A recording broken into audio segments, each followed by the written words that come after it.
start, listen, you meet a lot of people in the business world. Is, in the non-religious, a lot of times you think that the world do good because they do a thing called tikkun ha'olam. You're going to help the world, save the world, do good. And the people think, make a deal, I do good, God will pay me back. Make a deal with God.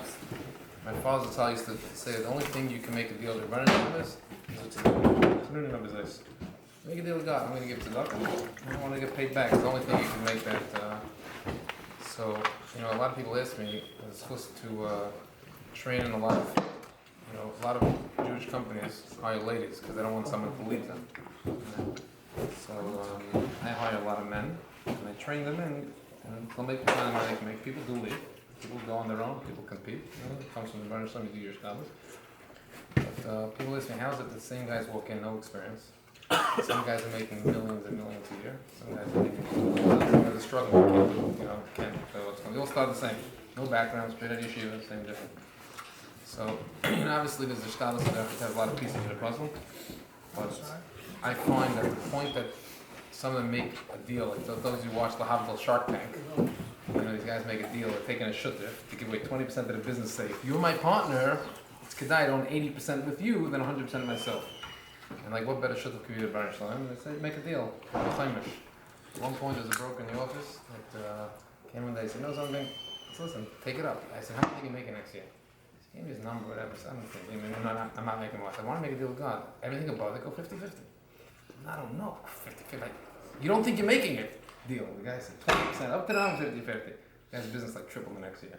You meet the guy at the end of the year, I'm talking to him, to make a deal again with me, Oh, I'm married. I said, hold on, you kept it, the business keeps growing, the numbers So I see. We have a meeting with this guy afterwards. He has his das Torah that what he gives to him. He has his, but at the end of the day, I think there's an important point. Like you say, there's only you can test Rebbeinu Shalom. And I find it more when I tell people when you first start working, you're starting your career. So yes, your name here with your champion label. So I said, I know you asked the question. I'm not serious. I'm not making this joke. Is that together with the tzedakah is also down to the Rebbeinu Shalom. And people think if you're davening, he's very good English. Speaking English, God speaks your language. Any language you talk, he understands it. I'm doing this initiative for people should learn the first daf in my father's memory on Monday. They can have a daf yomi, the largest daf yomi shares, a few hundred people coming in person, like 3,500 people signed up online. So he goes, what's your father's name? I said, just say Rebbe Zlotowitz. God knows who. We'll figure out who we had him on. My father says, you daven, say the words. Talk in English. I go to before a meeting, I come here on the way in here, I say, Pittel to Helen, I say, what's the thing? So I come and I say, I could come here and this thing could be a disaster, could be successful, I could only do my shtas. I drove here, I had no idea how it's going to turn out. So people say, I don't want to bother God with mundane things. So that's how we put the things together. Is that I discussed to grow up. I didn't grow up yet. My father said, because you haven't to grow up, but I grew up to get davened by Yerushia's father. And davening then, I used to go every Yom Kippur. My father, Hashem Kippur. We still come afterward just for, I guess, old time's sake, But my father used to point out by davening, if you look at it in Kippur, look the next time you take out Yom Kippur, you look at the holiest day of the year is Yom Kippur, the holiest place is the Beis HaMikdash, in the Kodesh Kodashim, the Kohen Gadol was in. And what is he davening for? He davens for Parnasa. He doesn't just daven for Parnasa. He goes into details. You read it, the English, he writes, don't listen to the tourists who don't want rain, they don't need rain. Mamish details. You meet so many people thinking, I can't talk to God my personal issues. No, God's supposed to be your best friend's relationship with you and Hashem. So talk about what's important and mundane to you. Then go back to the tzedakah, the entire thing together. When you're giving tzedakah, nothing will say, I'm giving lishma. Lishma might be between you and the rest. You tell God, I'm giving it, and you can make a deal with God. So I tell a lot of times, Rebbeinu Shalom says, I'm giving, that's what I tell people when you first start making money, it's tough for you to give a ma'aser. Barely making it. Covering, you make your first job, you get your first paycheck, they take off your taxes, and before you're done, hey, you pay me bill. If I don't know how you figure out how to make everything else, I ended up with $412, you take 10%, and you give it then. Or you stretch then, you want to make it rich, you want to make it this, whatever number in your mind, when I'm rich, I'm going to give, then I'm going to give it now. They killed the branch, listen, when I didn't have money, and I was struggling, I look what I did. I was a good partner. I made sure to give whatever deal you make, 10%, 50%, 20%, everything. Let it rain. Let the shepherd come down for me and let it rain. And when it rains, and I'm going to make big money, you know I'm for sure going to take care of you. Maybe you tell people, now I can't give money. When I have money, I'm going to give. I met those people when they had money. The same answer they gave then, the same answer they gave later. You know what I mean? But that's really it. If you want to know how you're making it, you have to do your style, your derech have what you do every single day. I think on a bigger part of it, tzedakahs and feeling and connecting things together. I think what's going to be the carry through what's it called. I think that in light of the Sima Shas and just one thing which is really a message to everybody here is that this is really when people read the book on my father and knew him, I think really the main message is that he's one person and what one person has the ability to accomplish. If you sit here in the room here and you say to yourself, I'm one person in Kleisfeld is growing. What can I do? What can I make a difference? My father he was your age, he was fat, and he stuttered. He got married. Into his marriage, he got divorced. Art school started after. Whatever you see happen after that, he taught himself not to stutter. And he used the other talents he has, artistic. He used whatever his talents he has to be able to build things out there. People look back and say, yeah, he must be this gadol with it. He's just a regular person, but everyone, what's it called? As a certain time, he carried a persona because he was a person who created art. He's a regular graphic artist. He used to write ksubis, his side job, what's it called, imitations and things like that. A friend of his died when he was 30 years old. And in memory of his friend, he said, I'm going to translate Megillah Esther into English. That was the whole thing. Printed pamphlets. You walk into shuls, people give out pamphlets. He was one of those pamphlets. The art school on Megillah Esther. Things sold wasn't given out then. That concept didn't exist. Whatever was saying, it was sold as whatever, and then sold out, and then So with that line, he ended up giving up his printing business. And he went to art school and he struggled through, and he kept every time. He had a lot of arthritis. He couldn't walk. And wherever he walked, he went. We heard him next to him while he's having his problems, money problems, and collecting, and now you can't imagine how the world was at art schools. So you can't imagine the world had a cell phone. You know what I'm saying? You can't imagine. Go back then, how did he, whatever? Is I think that when things were started, he used to walk around and say, "It's the mice or something," just the mumble in his breath, "Mice or something." I'm not gonna let the something stop me. I'm gonna keep going forward. Every single challenge that he has, he went through. So it's one person. I'm gonna accomplish what I have to accomplish, and wherever the chips fall as they may, it's not in your control. But to go ahead and do it, and that's was a big part. He had a very big appreciation for, and that's why in what you all do, he loved the yeshiva. He was a fan favorite, and I think that because a lot of you go through and you have your own struggles, and I don't know if you heard of your friends, I don't know who went to the same shas, who listened, who didn't listen to this, but their friends has his messages is that don't let perfect is the enemy of good. People say if I can't do it right, I might as well not do it at all. For some Yiddishkeit, the whole thing doesn't apply. Your job is shtadlus, you try. And at the end of the day, there's this thing is that the Baruch made you with your skill set, and you're going to make it, and things are going to take off. There's a guy, someone here in Lakewood, and it's Shirley Bornstein, a regular businessman. He's a Daf Yomi share. Like every good thing started by mistakes, even Daf Yomi shares on that. And the guy's sitting in the share there, best guy I know. In the share there, he's more tech savvy and whatever.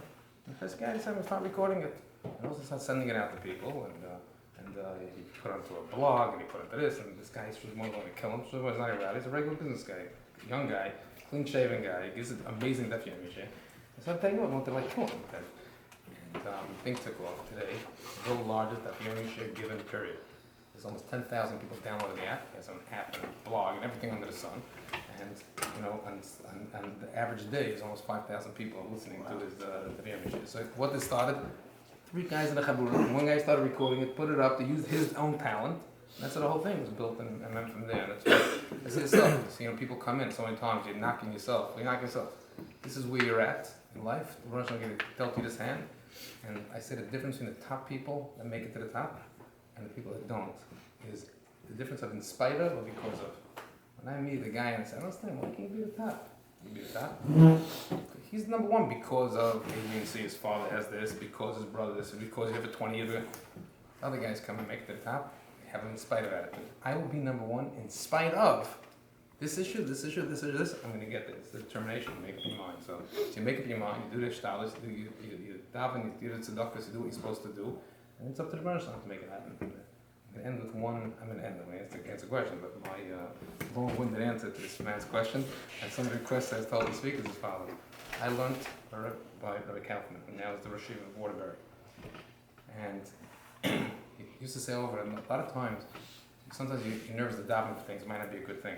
Maybe it's not good for me, whatever you daven for. I never had a little like wookie jooky, like all like feel guilt feelings, you know. And like he says, if you look at the pasuk in the first bracha Shemoneh Esrei, it says Goyimel Chasadim Tovim Konye Kol. God does good deeds, and he owns everything. What's the connection? What's the two things? The connection is that you control everything. You have the ability to do something and make it work and good. So a kid's 16 years old. It's a very rich kid. His father could say, 16 years old, here, buy your Lamborghini. It'd be the worst thing in the world. Mix up a whole different set of friends, who knows what, and it's the beginning of the end. Or no, it's a makar, you could get the shiva, you do different things, whatever in life, how things work. Maybe like that sometimes you can daven and write something. I want this. Could you make the world happen that it works out to be good for me also? Could you add that in? People think good. It's my spiel for what it's worth, but I can answer questions. Someone asks questions. Last time I came, I only had to ask the video to be turned off one time for a question. What was that question? It was the answer to the question. So that's the story. So that's what I'm saying. For Sunday, I'm doing a Sima Shas was yesterday, as you know, but the actual Sima Shas is Shabbos. It's the last daf of Masachas Nida Shabbos. And Sunday is the new start. So I'm encouraging people. Just to start one daf, on the first daf from my father's memory. And then I'm raffling off digital iPad with Arts Koshas in it and things like that. So that was the thing. So we put out an ad, not knowing how many. Like over 3,000 people signed up already now. That was the last minute everything. As the Sima Shas helped it. 2,200 people as of before the Sima Shas, but you know, it's the call to action the next day. But then they said, let's make a share in Lakewood, have it the largest share. We're going to broadcast it from it. So they ended up arranging to have a share in Lakewood. They actually got nervous. We actually got police presence protection there just in case. Because no one's getting nervous in today's environment. So I said 210 people signed up. We can move to another place. We're volume for 350 people, but it's really bonus. So again, it's really wanting to say the share. It's live in person, streamlined, live stream to happen. What time is share break? Yeah, how many Bachram are starting up here in this? Huh? Fancy Is Grove? that a question you should ask? Why not? How How many sign-ups so far? 5. Okay, big number. Yeah, they have, It's one of all What? Yeah. I'm saying if you have a smartphone, that ArtScroll app. It's an ArtScroll app. You can download free. Seth's Brothers. Very nice. On the thing. We have some. So without the iPad, it's the same thing as on the iPad, but it's on the.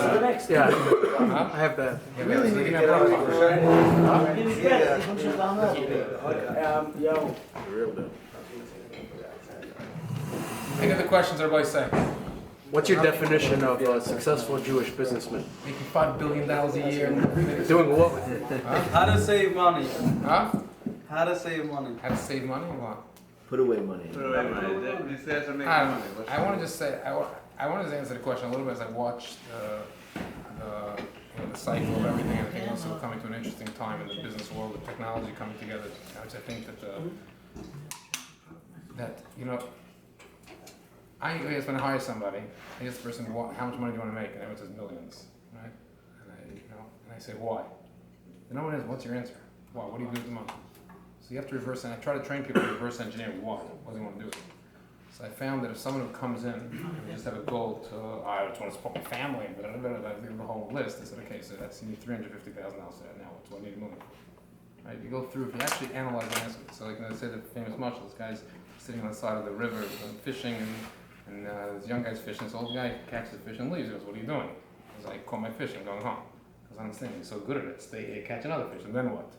And he goes, you'll sell it, and then what? And he's, after a few weeks, you'll have to buy a boat. And after you buy a boat, he goes, and then what? I'll sell it, and I'll retire. I can sit at the side of the river. He goes, that's what, so I should do all that to come here again, you know? But as much as you laugh at it, that's the reality. So what's your goal? If your goal is just to keep hoarding the money, I can tell people, you never saw a U-Haul attached to a hearse. Like, I meet all these rich guys that's so cheap. I said, when you die, by the way, you're not taking anything with you. It doesn't attach.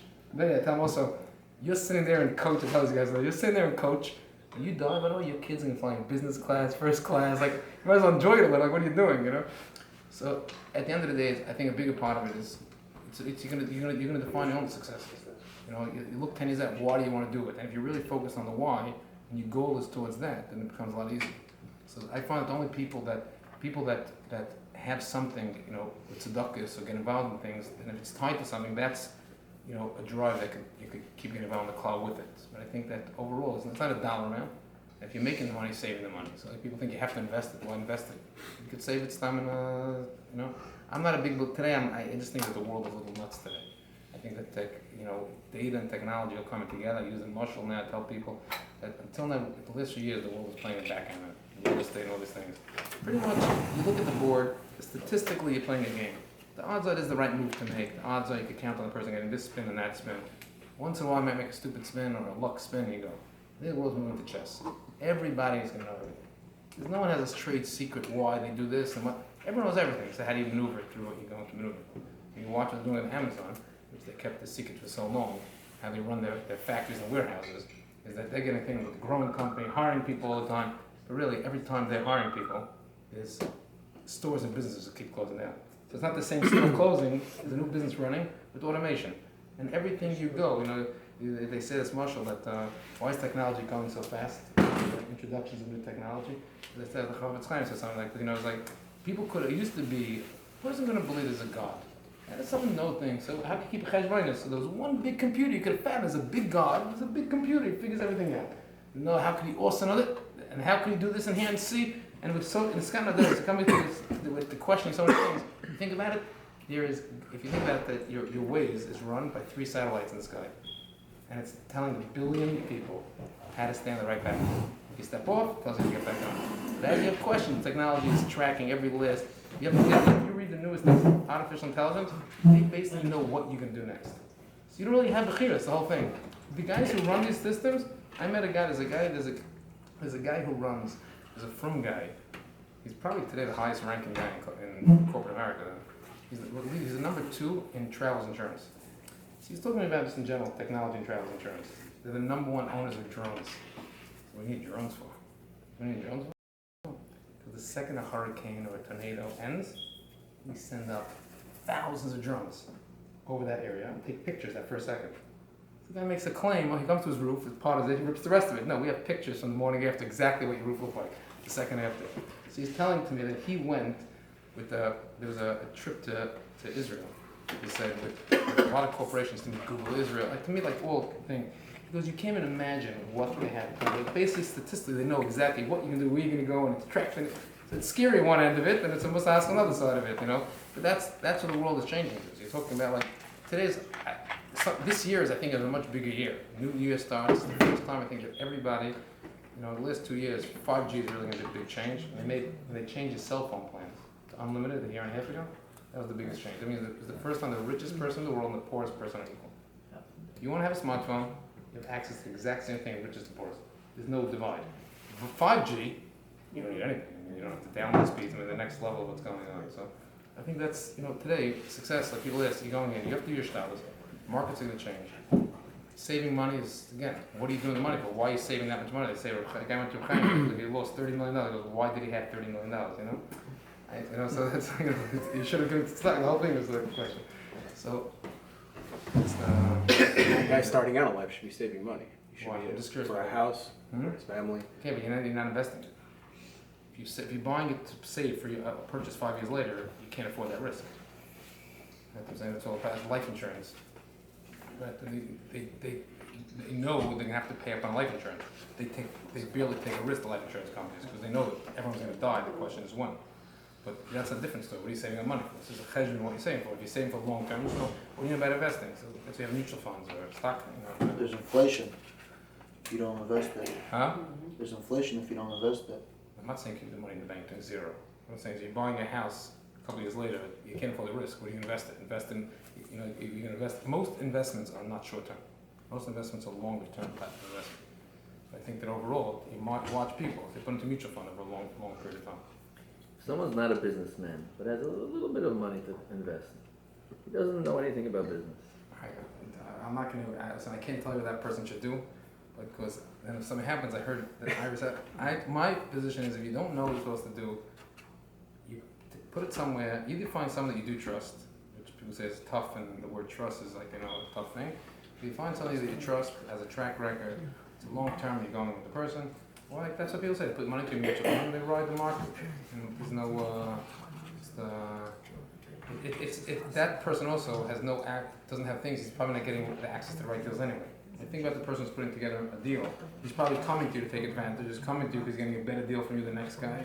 So that's why I find it to be a tougher call. That's why I say if put some mutual funds, and that's it. Listen, also I don't understand why someone who has a mortgage on a house is a very big machlekes, and people have a whole different thing.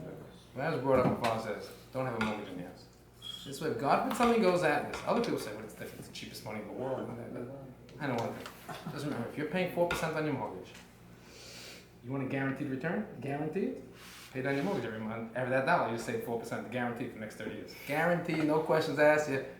Everyone has different things. That's, they can't, there's no right or wrong. I think at your age also is that sometimes there's also the ability to take some level of risk. So if you're ready to do it, sweat equity also, you're ready to work in something, you could use that money to start up a business.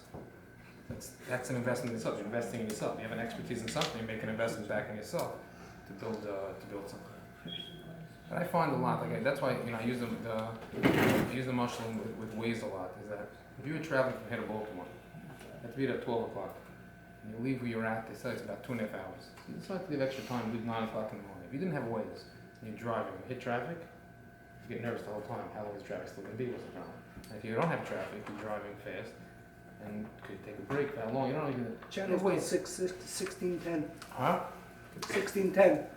1610 has that technology. I'm not talking about if you don't have it. So It still had that. at the end of the day, it keeps you have a clear focus. You stay much calmer. Because that's like, I heard old schmooze, the guy ties the moon of B'tachan. You just know you're getting there. You really see traffic now, whatever, you just believe. But the point I'm saying is that if you have a goal, most guys don't really work off a goal. It's like it's the old, what is it you want to accomplish? Yes, and it all ties back to the same thing. Why are you saving for what? Maybe you should just save to go back to college if you can. Stay back in your, what are you saving for? What's your goal at the end of the day? And reverse engineering. I find that people that they fondly put it down to a piece of paper what they want to accomplish and reverse it, then it's a much clearer and calmer life for themselves. If you just drive and you think you want to be a billionaire one day and you please be a billionaire, okay, there's no end to it. At what point, what's the gauge that you I have a client of mine who owned, he bought boats. He bought a boat. He owned the largest boat in New Jersey. State of New Jersey, the largest boat. The guy tells me that, so one day he tells me I'm selling a boat. What do you get next? No, enough. So what happened? He goes, listen. He says, the guy has an airplane. There's a certain airplane. You buy an airplane, so you buy an airplane. There's fixed sizes. The question is, which one of these planes are you going to buy? He goes, buy a boat, you can make your own boat. So there's no limit to what you can make. So in New Jersey, I have very best of the mention. I have the biggest boat in the state of New Jersey. I know it, and everyone who owns a boat knows that I have the biggest boat. So it's like a double. You want everything. So I went to Florida. And along comes this huge ship. Goes up next to me. Okay, I'm not a ship. But they lowered a boat from that ship bigger than my boat. They said that was it. There's no end. And they sold it. So it's like you don't have a goal. This is, it's like these are pretty tough questions because at your age, you also are working because you don't know what's going to be in life. So that's part of your part of the challenge also. It's easier. After you're married and after you settle in, 10 years of marriage, you look back and say, yeah, I have an idea where I'm at and what you want to accomplish. And what's important to you. And for every story you're going to find that makes sense, like the biggest question is, when do you force your kid to go to shul Shabbos? Right? So you have people say, never force your kid. You want your kid to love shul? Trust me, from my experience. Never! Another person says, no, you force them. Because they're going to fight you. They're going to hate you in the beginning, but that's the only way you're going to get into it. They're going to get a love for shul, that will get there. Is there a right or wrong answer? Say a lot of davening and siyat d'shmaya. But you could get 100 people to side with one side, and 100 people on the other side, and 100 people say a negative story, this and that. Same thing here. There's no that's where I say like a rabbi or a rabbi. You daven, you give me a tzedakah, doing your shtaddus, maybe you burn something, go somewhere else. Not so bad. I only listen 2 people to their phones. Not so bad. They were checking their ways. No. I think they're really checking boards and Shira, but downloading the article app for brachas, a lot of different things. Trying to win the iPad. Yeah. reading the system. Have you ever had No one hackers else is try touching to? the representative. They text. No, I'm saying I don't care. I don't have my phone on me. I personally take the bridge. I meet people and tell people. At the end of the day, you know, be a little selfish. If I go to a meeting and I get an opportunity to ask a question that helps me, like, you know. Yeah. Have you ever dealt with anybody hacking into technology issues in your business? So we only had once with where they actually. But if you want an interesting story, you bring it. How we catch the guy? You call the guy out to meet us. So this is the story. We had a guy in the office was doing construction on his house, and I get an email. I get an email from a controller in the office that tells me that why is such and such in the office giving such an attitude? I said, what happened? So she forwards me the email from this person. Basically, what happened was the guy was doing construction.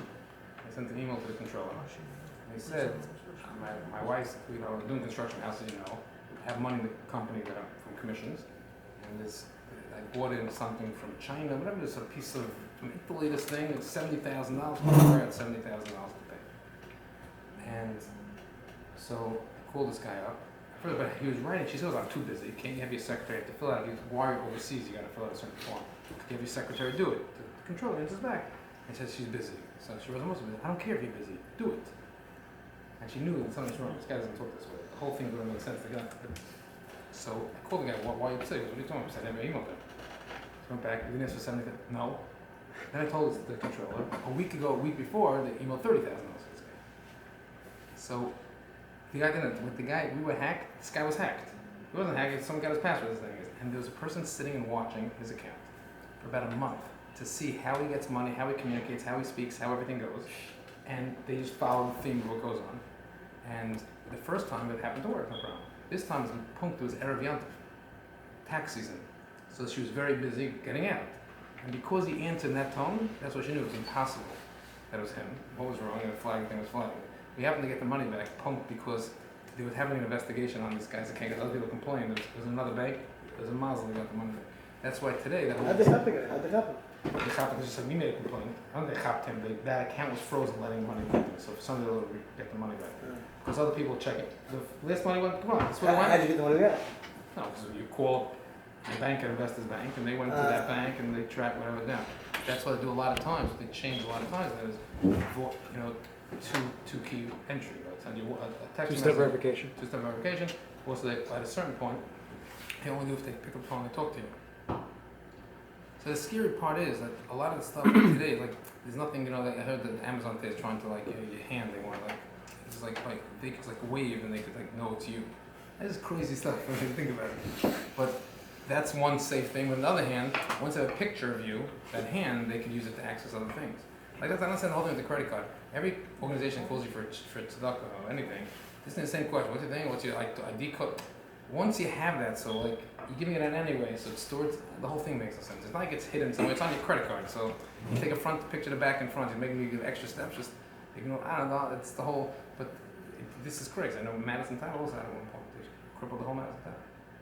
I'm not in the business of sending out wires for the closings. I'm just saying as a broker, so it's not as tech. I am there. It's like I've built an app now to be able to underwrite a full real estate deal from your phone. So what are they gonna hack? I'm not charging someone for, you know what I'm saying? Right. But it's the, but you watch, like, the company that builds the software, they're very nervous. They spend half the day on is having cyber attacks and all these crazy things. It's a scary, it's a different world. Like, it's not logic anymore. In the logic you plan, there's a door, someone has to break in, if they come through a door. So they lock the door, so they're coming in through, you know? And what's the new thing? All your phones are listening to you all day long. So they hear everything. They can hack that. That's the whole guy with his baby monitor hacked it. So it's like, it gets scary. But that's what I say. It's the We're gonna laugh in big 20 brother. years that this, you know, we thought this was scary. In 20 years, we're gonna still knows what it's gonna be. 20 Yeah, years. but that's what, it's interesting. You look at it, they used to say that a UPS driver, they monitor exactly where he is, what he's doing, and like, so, like, it's bad. And that, it's every move someone makes in office is monitored down to efficiency. So data analytics is running the world. Is it easier to run a business now with technology? So I think it's easier to run a business, and it's like I gave a thing on data. I think that today, those people are going out. It used to be people make the most money are the best salespeople. I think the people who make the most money are people who know how to do data analytics. You know, there's a book that I read, I don't know if anyone reads business books and this, but one book for me changed my whole perspective and everything. It's called Think Like Amazon. And basically, it's everything I ever did, like you made a sales charm for yourself. Every move I made in business that worked, that didn't work, it explained exactly why. And that's how Amazon was built. I mean, it basically says that you convert your words, your gut, to a number. And afterwards, it's all data analytics, so you don't guess anymore. Like if I decide I want to advertise for something I should put in the Lakewood Shopper, right? I have no idea. My father just tells that, my brother tells that thing. Article advertising papers. Whatever the budget is a year. Should they advertise in the TED, Namadia, and the Mishpacha, and the Ami? No, it's the same. Everyone gets one, they get all four. Well, if you get this, only, which one? Which one should you be in? There's no right or wrong. You can't, on digital, you know exactly who clicks what and what they do. So he tells me that, you can imagine if you have a store handler. You know to hire someone to stand in front of the store and say, oh, you just came in, where did you hear that ad from? Oh, the shopper. Everyone's a shopper. I'm never going to advertise anyone else but the shopper. But you don't know that information. So as a business today, if you start tracking information, you know exactly where business comes from, what's converting, what's not, where to spend your money with, you know, and, to make things work. Like the other here, what's his, he's still in, no, that was Not here tonight. the thing is, it's the same thing in my business several years ago. This is an example where non-sales is, you know, there's someone who's nifter, just Ganter. Avram Ganter is nifter. Avram Ganter, okay, they said he had 75th birthday. I knew him growing up. And you meet him, antisocial, looking personality. Sits in the corner. He was the #1 salesman at IBM. You're still fat and still sweaty. Okay. #1 salesman at IBM. He knew, what is his strength? He knew how every single machine they have worked. So no one could make a sale without him. He knew exactly how to sell the machine and tell the story. So it wasn't about who could smooth faster, take the person out the line. And every salesman gave him a piece of that commission to bring them in to help make the sale. IBM would lose money if he left it, right? So today, so my office, conventional wisdom is that if I was doing 400 sales of a certain thing a month, and I wanted to go to 500, I hire more salespeople. I was bringing 400 sales of something, I was converting 80 of them. It's 20%. I wanted to go to 100 conversions. I wanted 100 products closed. I said, okay, 500, 20% of 500, it's 100. Makes sense? Logic. It's not a trick question. So they went a whole budget. Comes to hire 10 salespeople, hire a manager, hire this, hire that. It costs $30,000 a month to do it. It might work, might not work. Shkacha Pratis. I said, let me see a report of all the people in the office who bring in these 400 deals and how many they converted. Is it that every 10 you bring in, you convert 2, but 20 is 4? Is it a formula? I looked at the list. It was sorted by the top to the bottom. The top guy was converting 39%, and the bottom guy was converting 2%. So I realized something's wrong. So we analyzed, understood why, we tweaked this.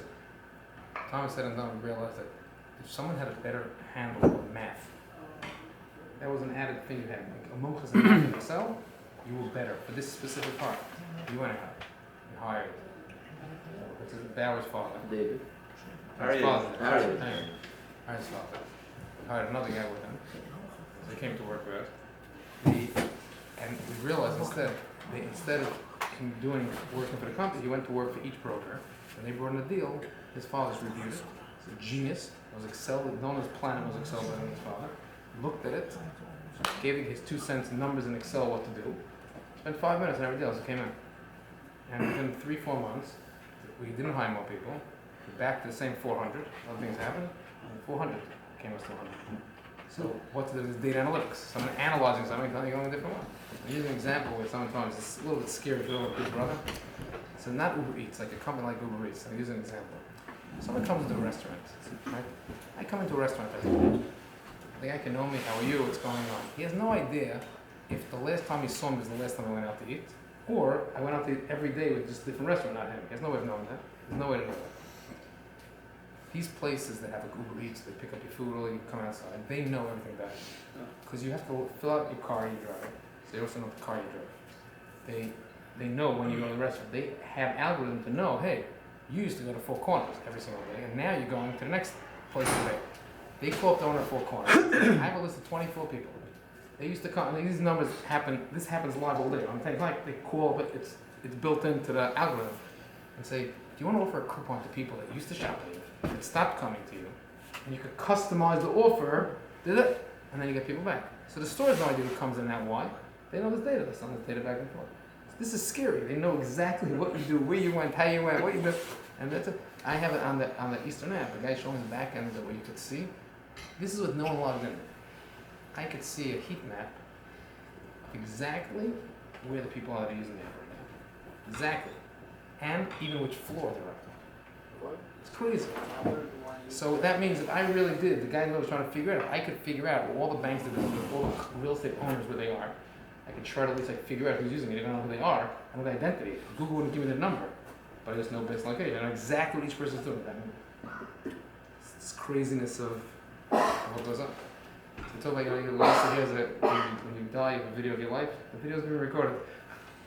You know, I think they catch this guy so fast. That's all facial recognition and in Israel developing a technology, the anti-facial recognition. That's kind of spy. That's a spy. How do you spy? Facial recognition. See, I think it's the next level of scary world. That's the story. Thank you very much. Thank you. Thank you.